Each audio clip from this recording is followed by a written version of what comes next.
சங்கீத புஸ்தகம் 36ஆம் சங்கீதம். கர்த்தருடைய தாசனாகிய தாவீது ராகத் தலைவனுக்கு ஒப்புவித்த சங்கீதம். துன்மார்க்கனுடைய துரோக பேச்சு என் உள்ளத்திற்கு தெரியும். அவன் கண்களுக்கு முன் தெய்வ பயம் இல்லை. அவன் தன் அக்கிரமம் அருவருப்பானதென்று காணப்படும் அளவும் தன் பார்வைக்கேற்றபடி தனக்குத்தானே இச்சகம் பேசுகிறான். அவன் வாயின் வார்த்தைகள் அக்கிரமமும் வஞ்சகமும் உள்ளது. புத்தியாய் நடந்து கொள்வதையும் நன்மை செய்வதையும் விட்டுவிட்டான்.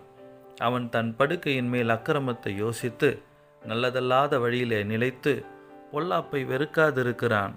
கர்த்தாவே, உமது கிருபை வானங்களில் விளங்குகிறது. உமது சத்தியம் மேக மண்டலங்கள் பரியந்தம் எட்டுகிறது. உமது நீதி மகத்தான பர்வதங்கள் போலவும் உமது நியாயங்கள் மகா ஆழமாகவும் இருக்கிறது. கர்த்தாவே, மனுஷரையும் மிருகங்களையும் காப்பாற்ற